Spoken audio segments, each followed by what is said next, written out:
오늘 이 시간은 다섯 번째 교회인 사대교회에 관하여 우리 살펴보겠습니다. 첫 번째 에베소 교회는 최초의 교회, 지상교회, 최초로 성육신하신 주님으로 인하여서 형성된 최초의 교회를 말씀하고 있었고, 그 다음에 두 번째는 서문화 교회는 고난받는 교회, 로마 제국의 핍박 아래서 정말 환난과 궁핍, 그러나 영적으로는 부요했던 시절의 교회를 상징해 주고 있습니다.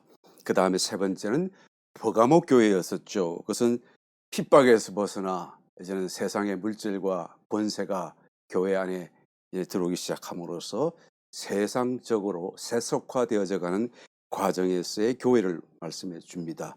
그러다가 정말로 이제는 완전히 세속화되어져서 더 이상 교회의 본성, 본질을 찾아볼 수 없을 정도로 타락해져 버리는 변절한 교회, 배교적인 교회의 모습으로 두아디라 교회를 통하여 말씀해 주셨습니다. 이제는 그 변절하고 배교한 교회에서 다시 교회를 회복하는 출발점이라고 할 수 있는 그런 개혁 단계의 교회, 종교 개혁의 시점으로부터 시작해서 이제는 교회가 새로워지는 그런 과정에 있는 교회로서 첫 번째 사대교회를 말씀해 주고 있습니다. 이 사대교회는 종교개혁 이후로부터 주님이 다시 오실 재림의 시간까지 이 지상에 그대로 있을 거예요. 그러니까 종교를 개혁해서 회복되는 과정 중에 있는 교회들의 모습이다라고 말할 수가 있겠죠. 우리 3번, 그 다음에는 빌라델피아 교회가 있겠고, 그 다음에는 라오디게아 교회가 있을 것입니다. 우선 우리 다음 시간에 또 다시 한번 더 차차 알아보도록 하겠습니다. 오늘은 사대교회, 종교개혁으로부터 이제는 주님 다시 오실 때까지 이 지상에 있을 교회, 회복하는 중에 있는 교회라고 말씀드릴 수가 있을 것입니다. 3장 1절 말씀, 사대교회의 사자에게 편지하기를 하나님의 일곱 영과 일곱 별을 가진 이가 가라사대. 하나님의 일곱 영이라고 그러니까 하나님이 영이 일곱이나 있으신가 이렇게 한번 생각하시기가 쉬운데, 사실 일곱 영이라고 하지만 그 일곱 영이 다 하나의 영이시죠. 하나의 영이신 하나님이 일곱 배로 확장되셨거나 더 강력하신 모습으로 나타나셨다거나 또는 일곱 방면의 모습으로 각기 다른 사역적인 면에서의 모습으로 나타나신 하나님의 영이라는 그런 의미입니다. 하나님은 한 분이시죠. 한 영이시죠. 그 한 영이신 하나님께서 일곱 배로 더 강력해지시고 나타나심에 있어서 말이죠. 교회와 성도들의 삶 속에 역사하실 때 왜요? 이전보다 더 절실하게 성령의 역사가 필요한 시기이고 또 그런 필요가 있기 때문이다라고 말씀할 수밖에 없습니다. 왜? 사대교회의 형편이 그래요. 죽은교회, 죽어져가는 교회, 거의 죽을 만큼 이제 생명이 떨어져 있기 때문에, 그래서 주님께서는 일곱 용, 우직에도 한 빛이 프리즘을 통과하게 되면 빨주노초 파남보 일곱 가지 색깔로 나누어지잖아요. 그것이 한꺼번에 모였을 때 투명한 빛이잖아요. 그러니까 빛의 일곱 방면이라고 할 수 있는 것처럼 일곱 영이라는 개념을 여러분 그렇게 이해해 주시면 될 것 같습니다. 요한계시록 4장 5장에도 이 말씀이 나와 있습니다. 보호자로부터 번개와 음성과 내성이 나고 보호자 앞에 일곱 등불 켠 것이 있으니, 하늘의 보호자 앞에 일곱 등불 켠 것이 있으니 이는 하나님의 일곱 영이라 라고 말씀하죠. 보호자에는 아버지 성부 하나님께서 앉아 계시죠. 또 성자 예수님도 우편에 같이 앉아 계시겠죠. 바로 이 앞에 있는 일곱 영은 일곱 등불, 성막에서의 성소 안에 있는 일곱 등불, 황금 등대로 상징된 바로 주님의 영이다라는 것을 다시 한번 말씀해 주고 있습니다. 요한계시록 5장 6절, 내가 또 보니 보호자와 내 생물과 장로들 사이에 어린 양이 섰는데 일찍 죽임을 당한 것 같더라. 일곱 뿔과 일곱 눈이 있으니 이 눈은 온 땅에 보내심을 입은 하나님의 일곱 영이더라. 그렇죠? 하나의 거룩하신 하나님의 영이시지만 온 땅에는 나타나신 모습이다라고, 형편이 달라서 하나님께서는 일곱 영으로 나타나신다라는 말씀을 지금 해주고 있습니다. 그리고 일곱 별은 무엇입니까? 우리 앞에 요한계시록 1장 20절에서 우리 살펴볼 때 교회의 사자라고 말씀을 해주셨습니다. 주님께서 오른손에 일곱 별을 홀드하고 계시다라고 말씀하셨죠. 일곱 금등대 사이를 다니시면서 오른손에 일곱 별을 홀드하신다. 그러시면서 1장 20절에서 해석해 주시기를 교회의 사자다. 이게 교회 가운데 하나님의 보내심을 받고 그 교회 가운데 빛으로서 어떤 간정이 되는 빛을 비추이는 그런 사람들, 하나님의 대리자, 그런 개념이라고 우리가 이해할 수가 있습니다. 그래서 그것을 홀드하고 계신 거예요. 죽어가는 교회인 이 4대 교회, 이 시대의 교회를 위해서는 더 충만하신 하나님의 영의 공급, 생명의 공급, 빛이 또한 공급될 필요가 있다라는 말씀인 것이죠. 예수님께서 벌써 이런 모습으로 4대 교회를 방문하셨다라고 하는 것은 4대 교회의 형편이 어떠한 것을 금방 짐작해 볼 수가 있는 것입니다.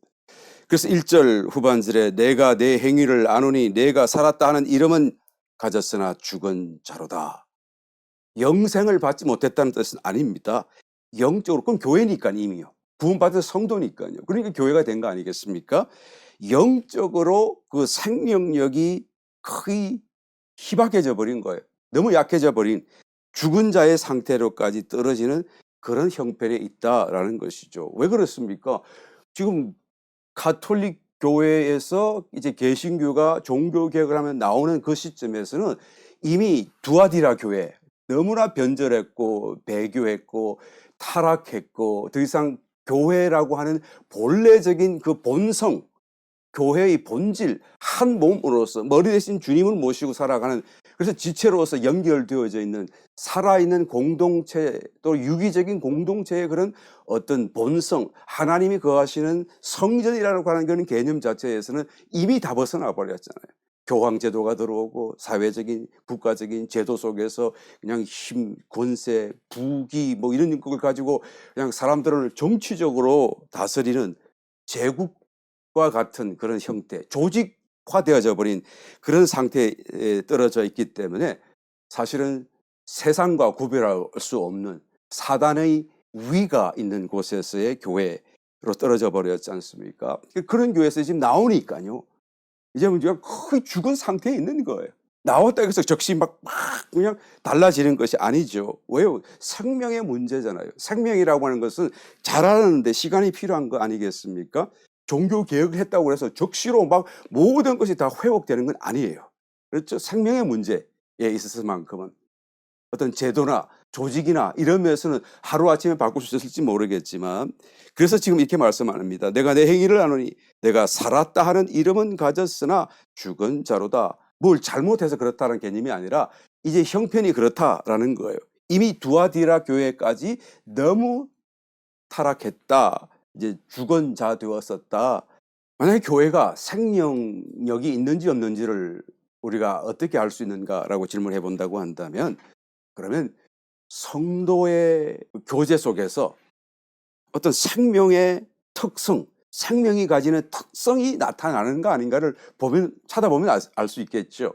생명의 특성이라고 하는 것, 특별히 한 몸으로서 머리 대신 그리스도를 중심으로 이는 전부 연결되어져 있어서 이 연결되어져 있고 살아있다라고 하는, 그래서 생명체로서 유기적인 공동체로서 어떤 특성이 있는가 없는가를 살펴보면 그 교회가 4대 교회인지 아닌지를 우리가 알 수 있다라는 것이죠. 성도의 교제라고 하는 것은 그냥 밥만 먹고 이렇게 하는 게 아니라 영적인 교제, 교통을 의미하는 것인데, 그래서 서로 간에 영 안에서 하나인 것, 그래서 흐름이 있다라는 거예요. 이 몸이 어디가 한 군데가 아프면 전 조직 어떤 구성이 다 여기를 집중해서 막 가시가 만약에 박혔다고 한다면 가시를 빼주고 만져주고 뭐 입은 호호 그려주고 뭐 그러지 않겠어요? 뭐 그런, 그래서 우리 지체 가운데 어떤 한 사람이 아프다고 한다면 그 아픔이 나에게도 마찬가지로 느껴지고 그 아픔 속에서 함께 기도하게 되고 뭐 그런 마음이 있다고 한다면 교통이죠. 그래서 어떤 또 멀리 여행을 갔다고 하더라도 여행 간 그 지체가 늘 걱정이 되고 또 거기서도 마찬가지 그리워지고 뭐 이런 마음에 어떤 이 끈끈한 어떤 교통 흐름이 있다고 한다면 그것은 살아있는 하나의 공동체요, 교회다, 몸이다라고 말할 수 있겠죠. 그런데 이런 것 중에서도 가장 더 확실한 것은 성장하는 거예요. 생명이 있는 것은 다 성장하잖아요. 가만히 있는 것은 살아있는 게 아니잖아요. 그러니까 생명이 있다라고 하면 무조건 성장해요. 결국에는 열매를 맺게 되겠죠. 그러니까 성장이 있는가, 열매가 있는가라는 것을 보면 알 수가 있어요. 성장이라는 것은 뭐 숫자적인 성장도 물론 성장이겠지만 더 진정한 성장은 내적인 성장이에요. 생명력의 성장이에요. 숫자로서의 성장은 그것만 갖고 오는 정확한 성장인지 아닌지 알 수가 없을 수가 있잖아요. 그러나 내적인 성장, 그래서 내적으로 성숙해지면서 각자의 삶 속에서 어떤 열매를 맺는 것을 우리가 보게 될 때 사대 교회가 아니다라고 하는 것을 말할 수 있게 될 것입니다. 2절 말씀, 너는 일깨워 그 남은 바 죽게 된 것을 굳게 하라. 내 하나님 앞에 내 행위에 온전한 것을 찾지 못하였노니. 남은 바 죽게 된 것, 이게 종교개혁으로 그나마 회복한 것, 그나마 살게 된 것, 구원도 잃어버리고 믿어서 주님을 믿고 영접해서 구원을 받아야 되는데 그런 걸 다 막아버렸으니까 말이에요. 면죄부나 팔고 완전히 성경을 덮어버렸으니까 말이에요. 믿음에 의해서 칭의, 의롭다함을 받고 구원을 받고 또 성경 말씀을 먹어야 자꾸 살아날 텐데 이 영의 양식이 성경을 덮어버렸으니까.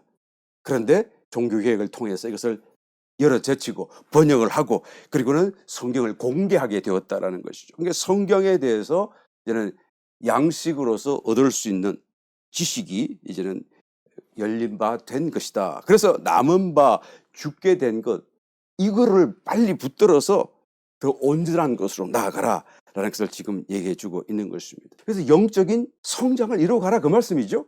결국에는 영적인 열매를 맺도록 하라는 말씀이겠죠. 그런데 종교개혁을 이룬 당시의 사대 교회는 그렇게까지 나아가질 못했어요. 그래서 간신히 어떻게 구원을 받았고 간신히 어떤 그 길을 열었는데 그런데 여전히 죽어가고 있는 그 형편을 탈피하지 못했던 거예요. 여러분, 루터가 종교개혁을 하지 않았습니까?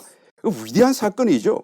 그런데 자세히 우리가 가만히 한번 이 사건을 한번 이렇게 되돌이켜서 한번 살펴보게 되면 그 종교개혁이라는 그 사건은 위대한 사건임에도 불구하고 위대한 하나의 어떤 전환이 됨에도 불구하고 온전하지는 못했다라고 말할 수밖에 없어요. 그러니까 지금 사대교회를 두고 하시는 말씀이 내 하나님 앞에 내 행위에 온전한 것을 찾지 못했다라고 지금 말씀하는 거 아니겠습니까?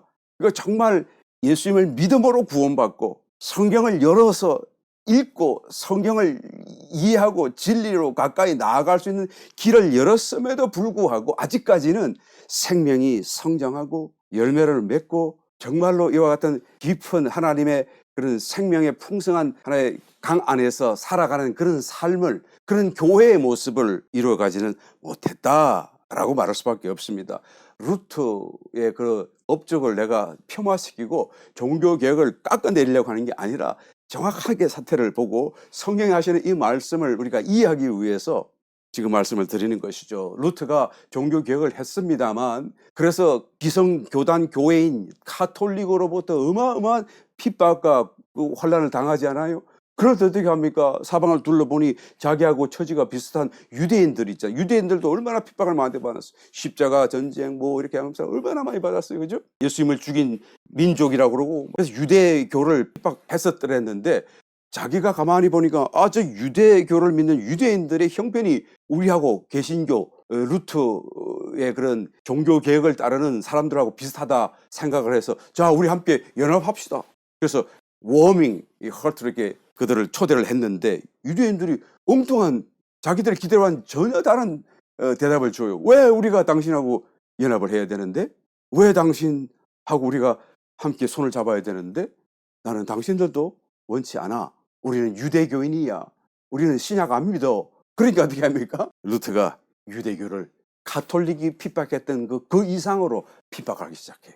그래서 정말 많은 사람들이 개신교도들에 의해서도 죽어지게 됩니다. 그래서 유대인들이 이때 이것을 기억하고 절대로 그리스도 이 종교, 그리스도 안에 이 교 안에 기독교 안에는 우리는 안 들어간다라고 아주 그냥 다짐하고 결심하고 각오를 했던 그런 사건이 되어지게 된 것이죠. 여러분, 유대인들이 아직 예수님을 영접하지 못했고 또 아직 뭐 모른다고 할지라도 그러나 여전히 학살해야 될 대상은 아니잖아요. 오히려 품어야 될 대상이고 오히려 그들을 깨우쳐 줘야 되는 것인데 왜 이런 학살을 자행할 수 있었습니까? 종교적인 그런 타락에서 회복했다고 하면서, 그러니까 교리적으로 지식적으로만 어떤 신념과 어떤 그런 그냥 지식 안에서만 신앙하는 그런 신앙생활이라고 하는 것은 여러분 본질이 될 수가 없어요. 그냥 그 지식이 무엇을 말합니까? 사랑, 하나님의 그 생명 안에 있고 그 생명 안에서 살도록 우리에게 깨우쳐 주는 것이 성경이고 지식인데, 그것을 보면서도 머릿속에만 가지고 정말로 그 사랑 안에 들어가지 않고 그 생명 안에서 신앙생활을 하지 아니하게 되면 이렇게 학살할 수 있는 그런 잔인한 어떤 죄성이 얼마든지 나타날 수 있다라는 거예요. 이제 극단적인 결과로서 유대인들을 그렇게 처참하게 핍박했던 역사를 우리가 기억하는 것이죠. 반대적으로 한번 생각해 보시기 바랍니다. 저 에콰도르에 선교사로 나갔던 젊은 20대의 짐 엘리엇이라고 하는 그런 선교사는 어떻게 했나요? 그들을 죽이겠다고 하는 그 원주민들을 대항해서 자기들은 그냥 그 창에 찔려서 죽었어요. 도끼에 맞아서 죽었어요. 5명이 다 함께. 그 젊은 청년들이 아주 미국에서도 엘리트 지성을 가졌던 학생들이었고 청년들이었고 얼마나 미국이 아까워했던 대상자들이었습니까? 그런 사람들이 복음을 전하기 위해서 갔는데 복음을 안 받아준다고 해서 대항했습니까? 그들이 창에 찔려 죽더라도 저항하지 않았어요. 도끼에 맞아 죽더라도 저항하지 않았어요. 그런데 나중에 그 시체들을 발견하고 보니까 각자의 호주머니 안에 다 권총이 들어있었다는 것을 발견했잖아요. 그러니까 권총이 있었음에도 불구하고 총을 쏘지 않고 사용하지 않고, 왜요? 총을 쏘고 그들을 쏘게 되면 자기를 지킬지는 모르겠지만 복음은 끝나는 거잖아요. 선교는 끝나는 거잖아요. 이게 바로 복음이고 신앙이고 본질이 아니겠습니까? 이게 생명에 따라서 정말로 뭔가를 전하는 거예요. 그냥 지식만 전하고 그냥 이렇게 무슨 교회 제도만 전하는 게 아니라는 거예요. 정말로 생명 안에서 사랑을 전하고 우리 속에 살아계신 그리스도를 전달하는 것이 선교요, 전도가 아니겠습니까? 이렇게 큰 차이가 있는 거예요. 이게 루터가 종교개혁을 일으켰지만 그 초창기의 그런 개신교도들은 아직 생명 안에서 충분히 그런 신앙을 끌어가고 또한 표현해낼 만큼 성숙하지 못했던 거예요. 그러니까 자기들과 뜻이 안 맞으면 쳐서 죽일 수도 있고요. 그리고 또 교리가 다르면 막 그때부터 장로교, 감리교 막 갈라지기 시작하죠. 지금은 교단이 몇 개나 있습니까? 뭐 2,000개 가까이 그런 교단이 있다고 하는 얘기를 제가 들어보았습니다.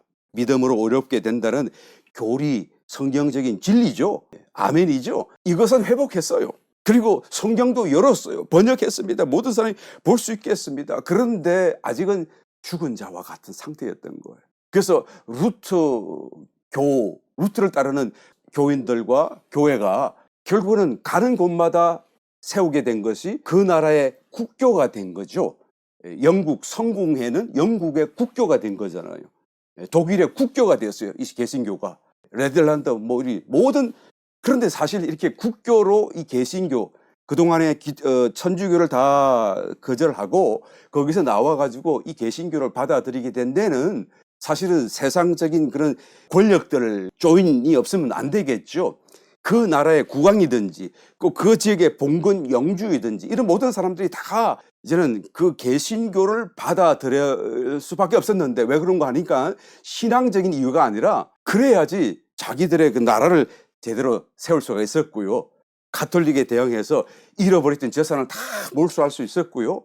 그러니까 국교화 되어져 갔던 거예요. 정치적인 이유에서 더 큰 이유가 신앙적인 이유가 아니라.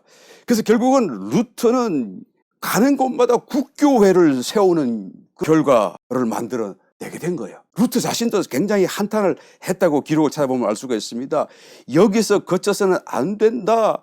우리는 더 앞으로 나아가야 되고 믿음으로 의롭게 되는 것에 거쳐서는 안 되고 더 많은 것을 우리는 바꾸어 가야 한다라고 개탄했던 거예요. 그러나 시간이 필요했던 거죠.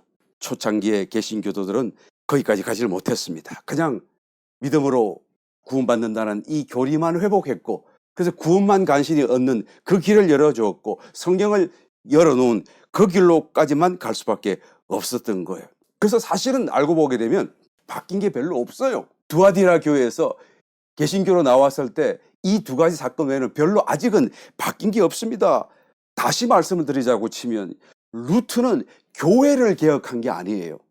루트가 한 것은 종교 개혁이었습니다. 그러니까 기본적인 기초적인 신앙 회복이었어요. 아직까지 회복된 그 영성 안에서 이제는 자라가야 될 필요가 아직 너무나 많이 남아 있었던 것이죠. 그런데 그 초창기 개신교 교도들은 국교화되어져서 가톨릭과 별로 큰 차이가 없는 상태로 그대로 남아 있던 것이죠. 그냥 예배 형식도 비슷하고 모든 것이 다 거의 비슷비슷하고 그냥 그렇게 그것을 거절하고 반대했음에도 불구하고 여전히 그 틀에서 자랐기 때문에 그 틀을 벗어나지 못하고 있었던 거예요. 그러나 하나님께서 이 사대교회를 축복하시고 붙들어 주셔서 이제는 회복하는 것을 계속 이어갈 수 있도록 만들어 주셨어요. 그러니까 너에게 남은 그거 붙들어라 그 말씀 하시는 거예요. 개신교의 역사는 이 루트의 종교개혁을 통해서부터 시작해서 사실은 회복하는 역사라고 말할 수가 있겠죠. 루트가 일어났을 때 많은 사람들이 정말로 믿음으로 구원을 받고 그리고 그냥 성경을 읽을 수 있게 된 그 사실 하나만 해도 어마어마한 축복이고 큰 전환점이 된 것은 부인할 수 없습니다. 그러나 거기서 거쳤기 때문에 아쉬운 거죠.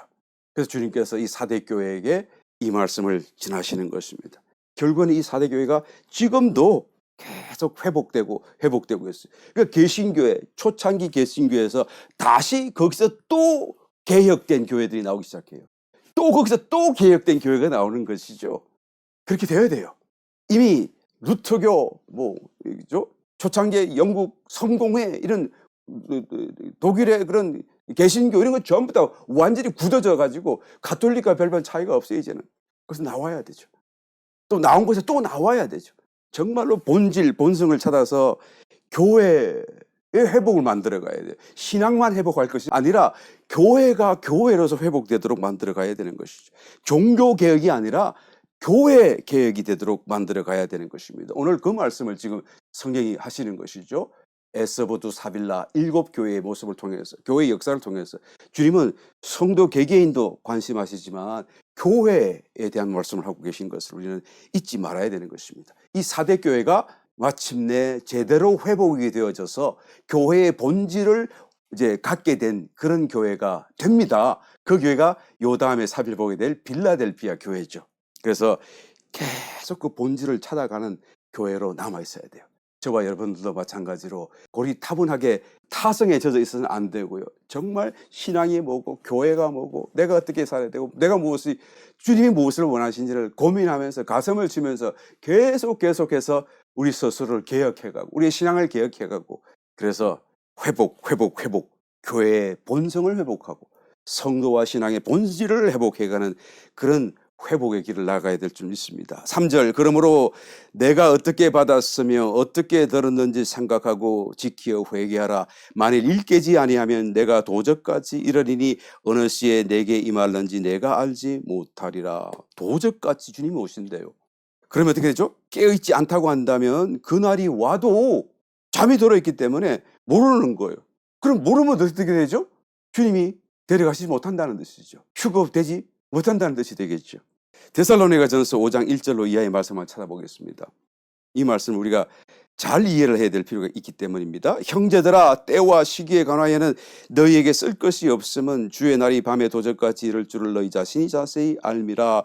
저희가 평안하다 안전하다 할 그때에 잉태된 여자에게 해산 고통 이름과 같이 멸망이 호련히 저희에게 이르니 결단코 피하지 못하리라. 왜 피하지 못한다고 그러고 왜 멸망이라고 그러죠? 주님이 오시는 것을 그 1, 2, 3절의 말씀을 우리 가만히 들여다보게 되면 내가 모르기 때문에 도적같이 오시는 주님을 내가 모르기 때문에 그런 뜻이에요. 그런데 4절 말씀에 뭐라 그럽니까? 형제들아 너희는 어둠에 있지 아니하며 그 날이 도적같이 너에게 임하지 못하리니. 조금 전에는 도적같이 임하신다고 그랬고 지금은 도적같이 임하지 못하리니 라고 말씀하잖아요. 이 차이가 어디에 있나요? 깨어있는 사람에게는 도적같이 임하지 못하게 되시는 것이고 잠든 성도에게는 도적같이 임하게 되는 것이고 저에게는 멸망이 호련히 피하지 못하게 될 것이고 여기는 구원이 데려갔음이 들림받음 휴거 사건이 일어나는 것이다 라는 말씀을 지금 하고 있는 거예요. 너희는 다 빛의 아들이요 낮의 아들이라. 우리가 밤이나 어둠에 속하지 아니하나니 그러므로 우리는 다른 이들과 같이 자지 말고 오직 깨어 건신할지라. 자는 자들은 밤에 자고 취하는 자들은 밤에 취하되 우리는 낮에 속하였으니 건신하여 믿음과 사랑의 흉배를 붙이고 구원의 소망의 투구를 쓰자. 내 속에 믿음이 있고 사랑이 있고 구원 소망이 느껴진다고 한다면 그 사람은 깨어있는 사람이다 그 말씀이에요. 나는 이런 것이 전혀 없습니다 모르겠습니다 하는 사람은 지금 잠들어 있다라고 보시면 틀림없습니다. 하나님이 우리를 세우시면 노하심에 이르게 하심이 아니요 오직 우리 주 예수 그리스도로 말미암아 구원을 얻게 하신 것이라. 그러니까 주님께서 우리를 구원하시고 성도로 세우신 이유는 정말로 구원하시려고 하는 거예요. 환난을 통과하고 고통당하고 환난은 뭡니까? 하나님의 진노 분노를 쏟아부으시는 그 기간과 사건이 대환란이잖아요. 그 대환란을 왜 구원받은 성도들이 지나갈 필요가 있나요? 지금도 우리가 어떤 면에서는 환란 속에 여전히 살고 있는 것인데 천국 가지 못하고 이 지상의 저주의 아래에서 살고 있는 것인데 이것도 모자라서 대환란 하나님의 진노를 쏟아부으시는 그 대환란 속에 던져질 이유가 어디 있느냐 그 말씀이에요. 우리를 세우시면 노하심에 이르게 하심이 아니다. 우리 모두가 다 그것을 피하고 면하고 그 전에 들림받기를 하나님이 원하신다라는 말씀이에요. 그날과 그 시는 아무도 모르지 않습니까? 주님도 그렇게 말씀하지 않았습니까? 라고 말을 하기도 합니다만 여러분 이 말의 의미를 잘 이해하셔야 돼요. 그 날과 그 시를 정확하게 알 수 없을지라도 깨어있는 사람은 그 날이 오면 알게 되는 거예요. 그런데 잠이 드는 사람은 그 날이 와도 모른다는 것이죠. 만약에 깨어있는 사람도 그 날을 알 수 없고 그 시간을 모른다고 한다면 어떻게 됩니까? 다 도적같이 오시는 것을 당하게 될 것 아니겠습니까? 그러면 깨어있는 사람이나 깨어있지 않는 사람이나 다를 것이 없겠죠. 이 휴거에 대한 이해를 우리는 좀 더 명쾌하고 분명하게 할 필요가 있습니다. 일반적으로 우리가 휴거라고 한다고 한다면 사실은 환란이 다 끝날 때 일어날 그런 대규모의 휴거, 공개적인 휴거를 두고 자꾸 우리는 휴거라고 이렇게 말하고 또한 이해를 합니다만 사실은 그렇지 않아요. 이에 대한 분명한 이해가 필요합니다. 그 성경을 연구하는 성경학자들이 처음에는 모두가 다 환란을 통과하는 줄 알았어요. 초기 시대 초대 교회의 시절에서는 그냥 다 2000년 세월 가까이 오면서까지도 다 환란을 통과하는 환란 후 휴거설을 믿었었어요. 아무도 이의를 제기하지 않았죠. 그런데 약 지금으로부터 한 150년 전에 다비라고 하는 사람이 아니다. 내가 성경을 가만히 들여다보니까 환란 전에 교회가 들림받는다. 그래서 환란 전 휴거설을 주장하기 시작한 거예요. 그러니까 이 휴거에 대한 논쟁이 시작된 지 얼마 안 됐습니다, 사실은. 그런데 성경을 가만히 들어보니까 환란을 통과한다는 말도 있고 그 때를 면하게 한다는 말도 있고 너희가 구원을 받으라고 그러고 환란을 다 지나간다는 말도 있고 그러니까 이 말도 있고 저 말도 있으니까 가만히 보니까 환란 전에 휴거다는 것도 맞네? 그런데 이것은 또 환란을 통과한다고 하는 말씀인데 이걸 그럼 어떻게 이해해야 되지? 그러니까 막 환란 전, 환란 후가 막 이렇게 서로 깊은 논쟁을 하는데 끝이 없어요. 그러다 보니까 또 한 무리의 사람이 나타납니다. 그건 환란 중에 휴거를 하는 것을 말하는 것이기 때문에 이렇게 환란 전이다, 환란 끝난 후다라고 말을 잘못 이해한 것이다. 라고 해서 이제는 환란 전 휴거, 환란 후 휴거, 환란 중 휴거설을 이제 주장하게 되는 것이죠. 그런데 이 세 가지가 다 틀렸고 또 다 맞습니다. 부분적으로. 그런데 왜 틀립니까? 그러면 이 세 가지를 주장하고 우리 일반적인 이해죠. 대부분 일반적으로 하면 환란 전에 휴거받는다고 생각하는데 왜 이것이 틀렸는가 하면 이런 말을 주장하고 이해를 가진 사람들의 생각 속에는 환란은 7년이다. 7년 대환란이다 라는 그런 개념이 있어요.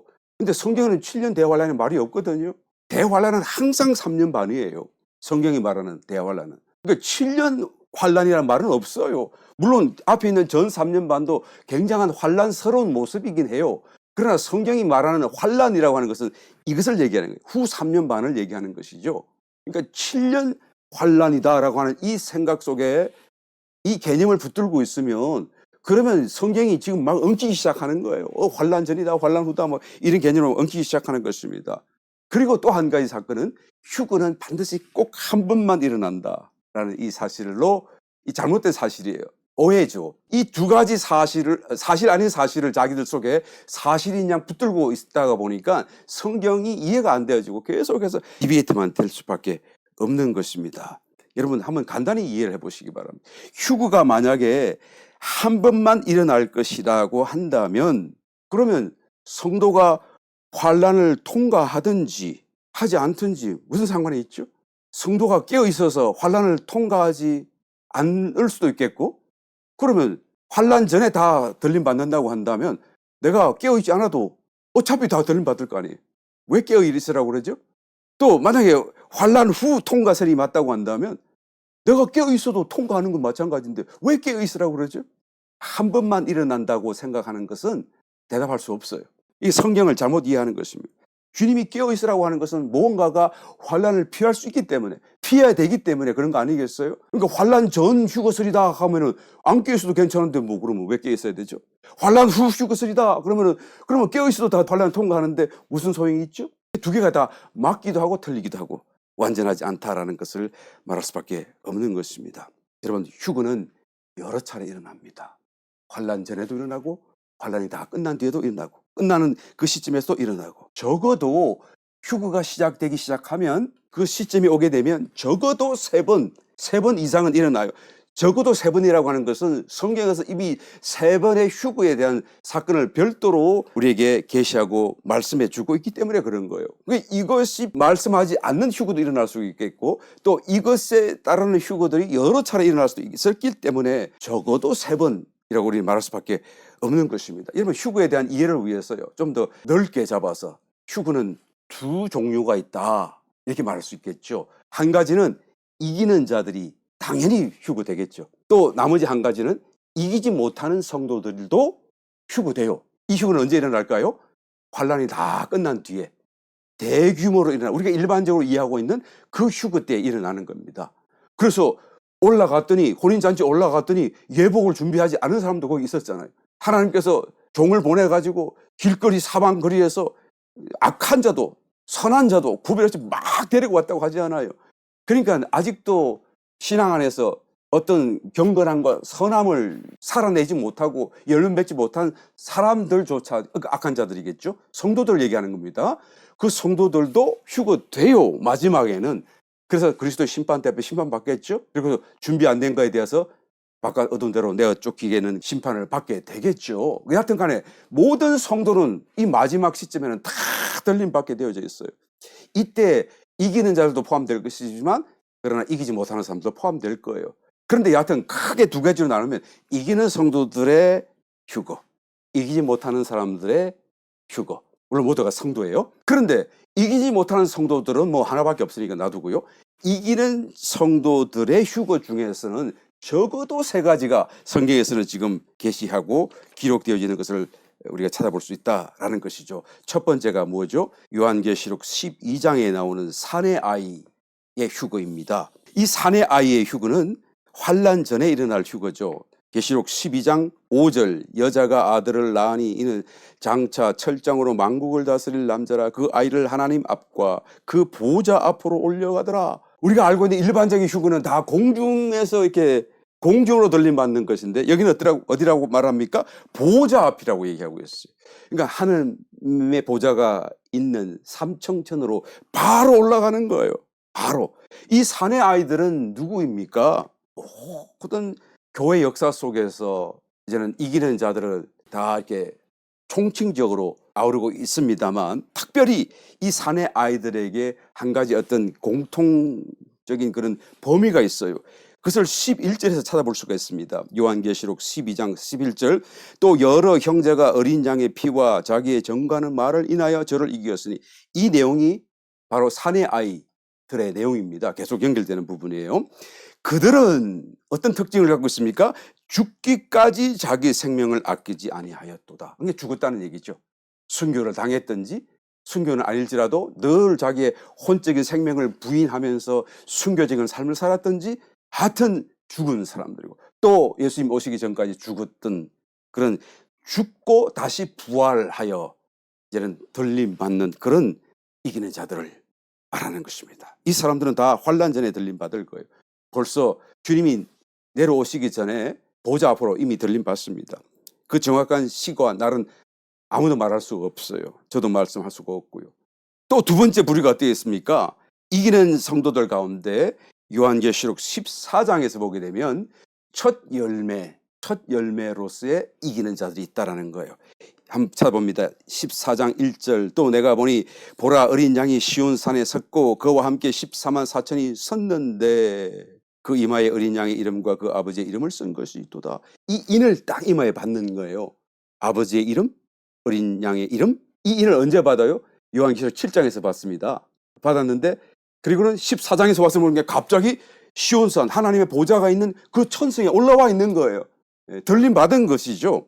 이 첫 열매로서의 14만 4천이라고 하는 이 사람들은 특별한 그리스도인들이에요. 유대인들, 남겨져 있는 유대인들, 주님이 재림하시기 직전 대환란 속에서 이들은 들어가서 그 속에서 특별히 그들을 위해서 하나님의 구원을 알리고 그리스도가 메시아이신 걸 알리고 그들을 또한 살리기 위해서 특별한 하나님의 사명을 받은 특별한 무리들이죠. 이 사람들이 대환란의 어떤 기간 속에서 특별히 이스라엘 유대인들을 대상으로 사역을 하게 되고, 그 사역이 끝날 때에 정말로 주님이 재림하시기 전에 들림을 받아 올라가는 거예요.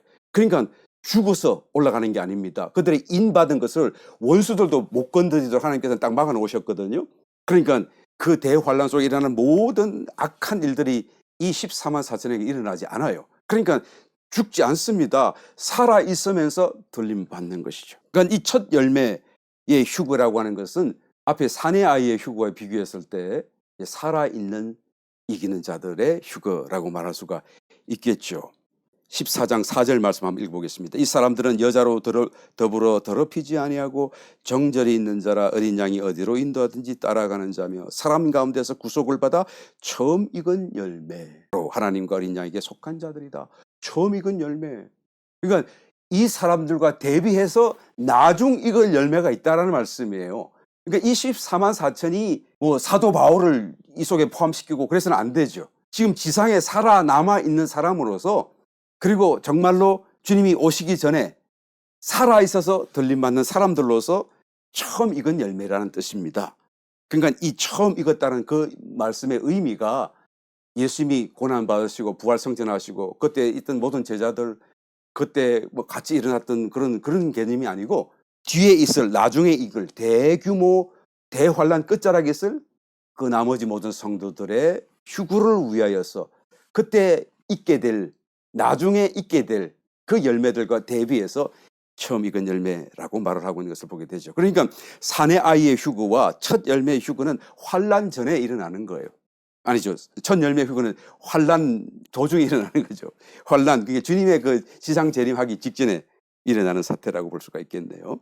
그 다음에 이제는 정말로 주님이 공중으로 재림하실 때에 우리가 알고 있던 일반적인 그 휴거, 모든 지상에 남아있는 나중에 익는 열매로서의 그런 성도들의 휴거가 일어나죠. 그 속에는 아직도 그럼에도 불구하고 익지 못한 성도들이 있을 거예요. 이것은 환란 후라고 해야 되겠죠. 환란이 다 지나간 뒤에 마지막 순간에 주님이 재림하실 그때에 이제 들림을 받게 되는 휴거라고 말할 수가 있는 것입니다. 그러나 그 휴거 속에도 여전히 이기는 성도는 들어있잖아요. 나중에 이걸지언정.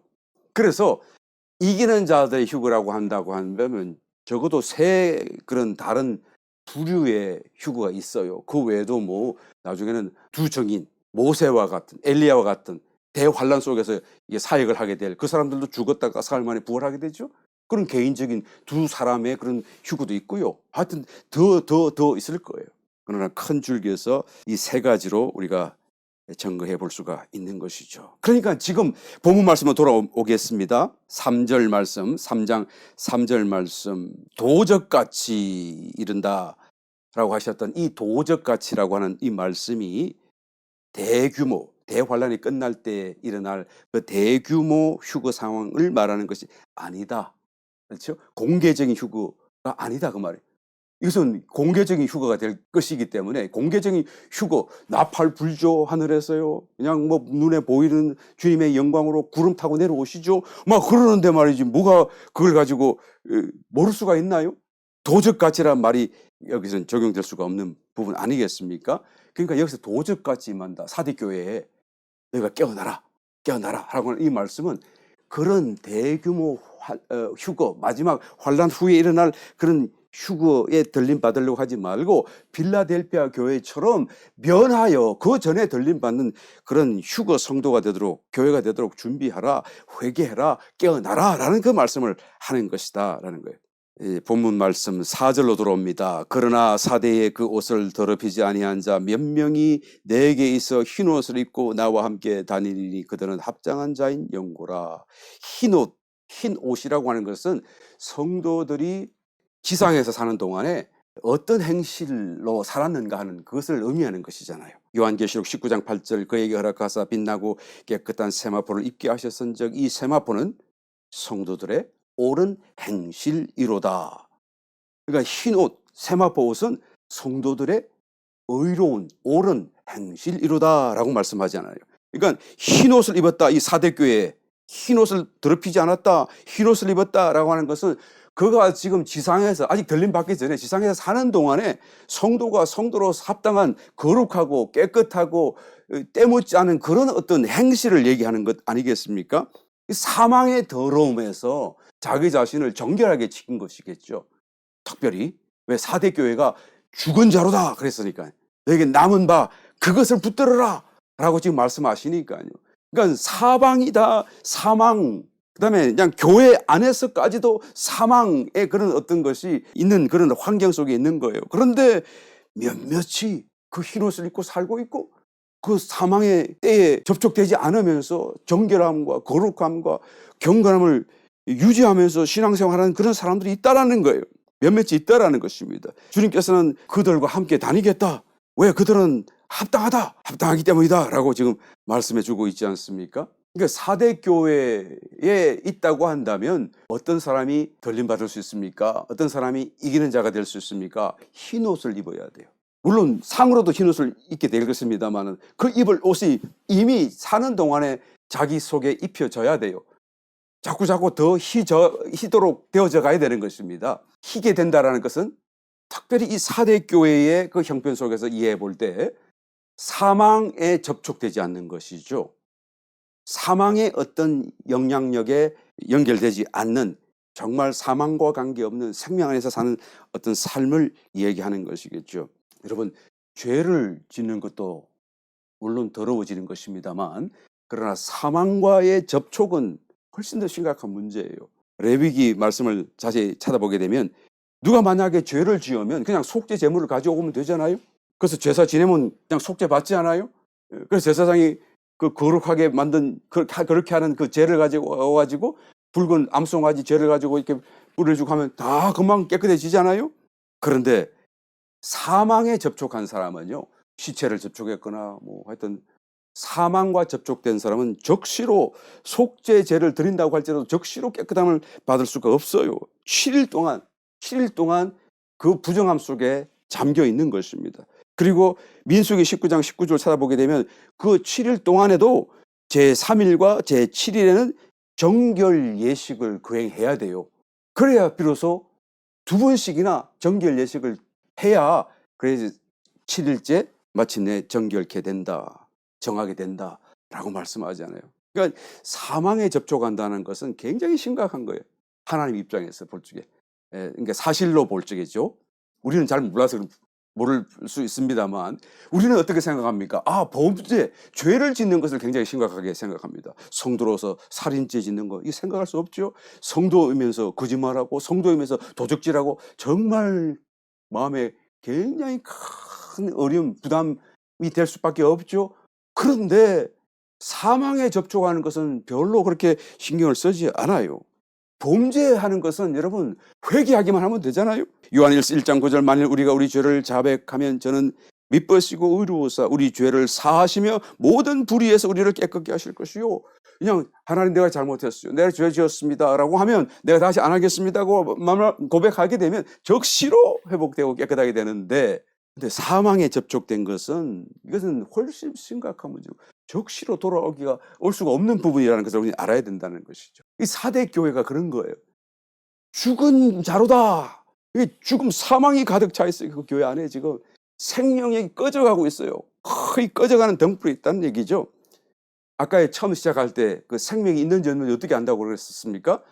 생명의 특성이 있는지를 보라. 그 특성 중에 가장 뚜렷한 것이 뭐라고요? 성장하는 것이다. 성장하는. 결국은 열매를 맺느냐 못 맺느냐 이 문제다. 이것이 있다고 한다면 그 사람은 성장하는 것이다라는 거예요. 그러니까 우리가 정말 성장에 대해서 이 몸부림을 쳐야 됩니다. 갈망을 가져야 돼요. 성장한다라는 것은 이미 생명 안에 있다는 것이겠죠. 사망 바깥으로 나왔다는 얘기가 되겠죠. 나에게 성장이 있는가? 성숙해져가는 어떤 느낌이 나에게 있는가 없는가? 이걸 나는 몸부림치면서 갈망해야 된다라는 거예요. 그래야 이기는 자가 된다는 그 말씀. 그래야 합당한 자로서 주님과 동행할 수 있다는 얘기가 되는 것입니다. 영적인 성장이죠. 그리스도를 체험하는 문제고 하나님을 체험하는 문제예요. 왜? 하나님이 생명이시니까요. 성경을 읽어야 됩니다. 묵상해야 돼요. 그래서 뭔가 막 와닿는 것을 느껴야 돼요. 그 와닿을 때까지 성경을 계속 묵상해야 되는 것입니다. 주관적으로 살아계신 영으로서 생명으로서 주님을 우리가 알아가고 체험해야 되는 것입니다. 광야 기도해야 돼요. 한 번이라도 더 해야 돼요. 그것이야말로 정말로 하나님을 가까이 하는 기도 아닙니까? 하나님께로 가는 기도 아니겠어요? 다른 어떤 기도보다 우리에게 절실히 필요한 기도, 이 마지막 때를 살며 우리에게 필요한 기도가 광야 기도 아니겠어요? 자기 자신에게 한번 물어보시길 바랍니다. 내가 어제보다 오늘 적어도 내가 조금이라도 더 성장했다라는 것을 말할 수 있을까? 나는 어제보다 오늘 얕은 어떤 면에서라도 하여튼 요만큼이라도 내가 성장했다, 달라졌다라는 어떤 느낌이 나에게 있는가? 뭐 다른 사람이 알아주고 안 알아주고를 떠나서 내가 스스로 그것을 말할 수 있는가? 한번 자신에게 스스로 한번 물어보시기를 바랍니다. 이거 심각한 문제예요. 이거 없다고 한다면 여러분 사망 안에 있는 것이죠. 하루 동안 사망 안에 산 거예요. 생명 안에 살지 못한 거예요. 사대교 안에 산 거예요. 이기는 자의 길로 가지 못한 거예요. 조금이라도 더 가야 되는 것입니다. 그러나 저와 여러분 오늘 수요 예배 들어오신 분들만큼은 적어도 조금이라도 더 성장한 줄 믿으시기를 예수님을 축원합니다. 왜 아멘 안 해요? 내가 못 듣네요. 왜 그렇습니까? 예배 왔다는 것 자체로 이미 뭔가 달라지는 거예요. 뭔가 더해지는 거예요. 여러분 콩나물을 어떻게 키운다고요? 그냥 물을 냅다 부으니까 주르륵 다 빠지잖아요. 콩나물 씨름 밑에는 구멍이 나 있는데 물이 고여 있는 게 아니라 그냥 줄줄줄 부는 대로 다 빠지지만, 그래서 아무 효과 없는 것 같지만 사실은 그것 때문에 자란다 그 말이에요. 듣고 예배 한번 오는 것인데 뭐 달라질 게 있느냐 생각할지 모르겠지만 이 말씀이 지금 나에게 영양분이 되고 있어요. 나를 자라게 하고 있다고요. 내가 못 느낄지라도 더해지고 있다는 것을 믿게 되시기를 예수님으로 축원합니다. 정말 잘하신 거예요. 정말 수요 예배 한 번이라도 더 오시는 분이 한 번이라도 더 자라게 될 줄 믿습니다. 이와 같은 사람을 이제 주님께서 합당하다라고 말씀하시는 것이죠. 5절 마지막 말씀, 이기는 자는 이와 같이 흰 옷을 입을 것이요 내가 그 이름을 생명책에서 반드시 흐리지 아니하고 그 이름을 내 아버지 앞과 그 천사들 앞에서 시인하리라. 사대교회의 성도이지만 온통 사망 안에 처한 형편 속에 있지만 그리스도의 심판대 앞에서 그런 교회를 다니고 그런 형편 속에서 신앙생활을 했음에도 불구하고 주님의 심판대 앞에 섰을 때 이기는 자로서 칭찬받을 사람이 있다고 한다면 그 사람은 어떤 사람입니까? 자기의 흰 옷을 더럽히지 않고 살았다라는 얘기예요. 무슨 뜻입니까? 사망 가운데 있지만 사망에 접촉하지 않았어요. 죄 지을 환경 속에 살았지만 죄 짓지 않았어요. 또 세상 중에 살았지만 세상과 관계없이 자기 자신을 구별하며 살았다는 거예요. 그런데 여러분 그런 속에 살면서 죄 안 짓고 그런 속에 살면서 사망과 접촉하지 않는다는 건 얼마나 힘들겠어요. 한번 상상해 보시길 바랍니다. 라스베가스 그 유흥가 안에서 살면서 거기서 신앙을 지키고 막 산다는 게 얼마나 어렵겠어요. 나는 거기도 왜 교회를 세우는지 모르겠어요.